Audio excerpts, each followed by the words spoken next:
আমি প্ৰথমে চৌনৰং মৰিগাঁও বিধানসভা সমষ্টিৰ বিধায়কগৰাকীক আমি তেওঁৰ অশেষ ধন্যবাদ আৰু কৃতজ্ঞতা জ্ঞাপন কৰিছোঁ।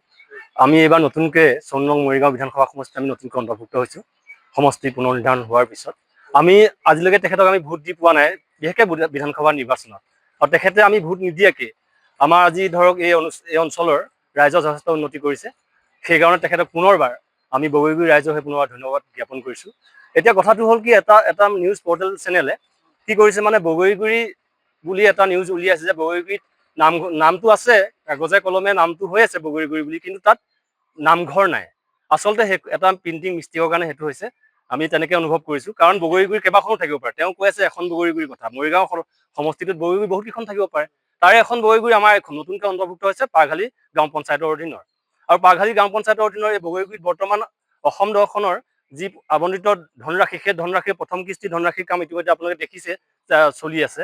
আৰু পিছৰ ধনৰাশি আমি মোকলাই দিলে বাকীখিনি কাম কৰিম। তেওঁ যিটো নিউজ বজাই আছে, আমি তেওঁক অনুৰোধে কৰিম, তেওঁ জানি ল'ব লাগিছিল যে মৰিগাঁও জিলাখনৰ সমষ্টিটোৰ যিটো ভৌগোলিক পৰিসীমা আছে, সেইটো বিষয়ে তেওঁ জানি ল'ব লাগিছিল। অকল এটা সমষ্টিত একে নামৰ কেইবাখনো গাঁও থাকিব পাৰে। গতিকে তেওঁ সেইটো জানি ল'ব লাগিছিল। তাৰ আগত জানি পেলাই তেওঁ ক'লেহেঁতেন, নিউজটো বজালে, তেতিয়া আমি ভাল পালোহেঁতেন। কিন্তু নজনাকৈ তেওঁ যেতিয়া ভালকৈ নজনাকৈ কাৰোবাৰ এজন মানুহক এটা মানে সন্মানত আঘাত কৰিছে, সেইটো অলপ বেয়া লাগিছে। দেউৰী ছাৰে আমি জনাত আজি তাৰিখলৈকে আমি এইফালে যেতিয়া আমি ভোটে দি পোৱা নাই, গতিকে আমাক যিখিনি কাম উন্নতি কৰিছে আমি সেইখিনি শলাগ ল'ব লাগিব।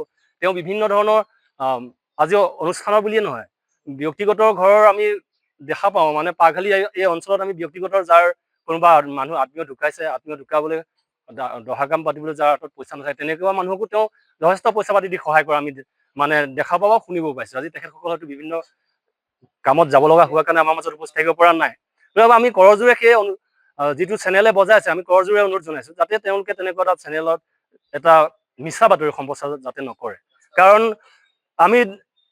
আমি তেখেতে কৰা উন্নতিখিনি আমি দেখিছোঁ। তেখেতে ভাল আৰু বেয়া থাকিব, আমি সেইটো ক'ব নাযাওঁ। কিন্তু আমাৰ ইয়াত যিখিনি উন্নতি হৈছে বগৰীগুৰি গাঁওখনত, সেইখিনি উন্নতি কিন্তু আমি শলাগ ল'ব লাগিব। ইয়াৰ আগতে আমাৰ 14-15 চনত যেতিয়া তেওঁ PM আছিলে, তিৱা সাহিত্য পৰিষদ, তেতিয়াও আমাৰ বগৰীগুৰি যথেষ্ট কাম কৰিছে। আমাৰ এটা ৰংগমঞ্চ বনাইছে। তাৰপৰা আমাৰ বগৰীগুৰি যিটো গুহা নামঘৰ, জনজাতীয় নামঘৰ, তাতো সেই নামঘৰটো যথেষ্ট পৰিমাণত তেওঁ ধনৰাশি আবণ্টন কৰিছে। আগন্তুক নিৰ্বাচনত আমি নিশ্চয়কৈ ৰমাকান্ত দেউৰী ছাৰকে বিচাৰিম। কিহৰ কাৰণে, ইয়াৰ আগত যেতিয়া তেওঁ MLA নাছিলে, MLA নথকা অৱস্থাতো বগৰীগুৰি গাঁওখনৰ হৈ যথেষ্ট কাম কৰি থৈ গৈছে আমাৰ গাঁওখনৰ কাৰণে। গতিকে এইবাৰ 2024তো MLA হিচাপে নিশ্চয়কৈ ৰমাকান্ত দেউৰী ছাৰকে বিচাৰিম।